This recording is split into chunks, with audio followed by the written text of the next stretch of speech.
మెదక్ పరిశుద్ధ మహాదేవాలయం ఆసియా ఖండంలోనే ద్వితీయ పెద్ద దేవాలయం మందిరాన్ని రేపు క్రిస్మస్ పండుగ సందర్భంగా సర్వత్రా ప్రతిష్ఠాపన చేయడం జరిగింది. ప్రజలందరూ ఇక్కడికి వచ్చి ప్రభువును ఆరాధించి స్తుతించి మహిమపరచనై ఉన్నారు. సుమారు 4 లక్షల ప్రజలు రాగలరని కర్ణాటక, మహారాష్ట్ర, ఉమ్మడి ఆంధ్రప్రదేశ్ నుండి ప్రజలు వస్తారని ఆశిస్తున్నాం. వారి కొరకైన పోలీస్ బందోబస్తు కానీ, మెడికల్ క్యాంప్ కానీ, అలాగనే సౌకర్యాలు కానీ ఏర్పాటు చేయడం జరుగుతుంది. మరి కరోనా ఎవరిని తాకకూడదని, ఆ 3వ వేవ్ ఉద్భవించిన చోటను అంతం కావాలని యేసయ్యను ప్రార్థిస్తూ ప్రజలందరికీ, మన భారతదేశానికి, మన తెలంగాణలో కొత్తగా వచ్చిన రాష్ట్ర ప్రభుత్వ నేతలకందరికీ కూడా శుభములు కలగాలని, ప్రజలందరూ సకల సౌభాగ్యాలతో విలసిల్లాలని ప్రభువును ప్రార్థిస్తూ క్రిస్మస్ మరియు నూతన సంవత్సర శుభాకాంక్షలు తెలియజేస్తున్నారు. Reverend doctor T Shantaiah, Presbyterian charge cathedral pastor Medak.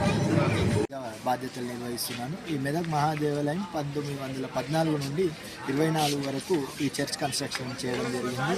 ఇటు మహాదేవాలయ నిర్మాత అయినటువంటి చార్ల్స్ వాకర్ పాస్నర్ గారు అప్పుడున్న కరువు పరిస్థితుల దృష్ట్యా ఈ చర్చి నిర్మాణం పనికి ఆహార పథకం కింద 10 ఏళ్ళు నిర్మించడం జరిగింది.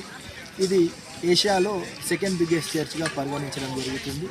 రేపు ఇక్కడ జరగబోయే క్రిస్మస్ వేడుకలకు 4 లక్షల నుంచి 5 లక్షల మంది భక్తులు హాజరవుతారని భావిస్తున్నాము. అట్టి భక్తులకు ఎటువంటి ఇబ్బందులు కలగకుండా తాత్కాలిక వసతి గృహాలేమి, టాయిలెట్స్ కానీ, త్రాగునీరుకు పూర్తి బందోబస్తు చేయడం జరిగింది. ఇట్టి విషయమై మా ప్రెస్బిటర్ ఇన్ఛార్జ్ కానీ డాక్టర్ టి శాంతయ్య గారు మరియు కమిటీ సభ్యులు అందరూ, ఆఫీస్ బేరర్స్, సెక్షనల్ సెక్రటరీస్ అందరూ తీవ్రంగా కష్టపడి ప్రతి ఏర్పాట్లు చేయడం జరిగింది. ఇట్టి క్రిస్మస్ పండుగకు అశేష జనం వచ్చి ఇక్కడ యేసుక్రీస్తు యొక్క ఆశీర్వాదాలు పొందాలని కోరుకుంటున్నాను. Thank you. నవంబర్ 25 నాడు ప్రపంచవ్యాప్తంగా తెలిసిందేమనగా యేసుక్రీస్తు పుట్టిన దినము. ఈ మెదక్ కెథడ్రల్ ఇది ఏషియాలో నంబర్ 1 కెథడ్రల్. ఇక్కడ తరలి వస్తున్న భక్తులందరికీ మేము ఆహ్వానం పలుకుతున్నాము. ప్రతి 25th ఇలాగే జరగబడుతుంది.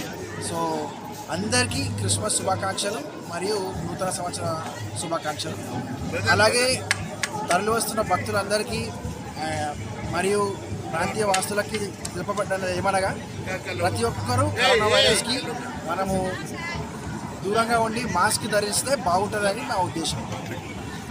మెదక్ పరిశుద్ధ మహాదేవాలయం ఆసియా ఖండంలోనే ద్వితీయ పెద్ద దేవాలయం మందిరాన్ని రేపు క్రిస్మస్ పండుగ సందర్భంగా సర్వత్రా ప్రతిష్ఠాపన చేయడం జరిగింది.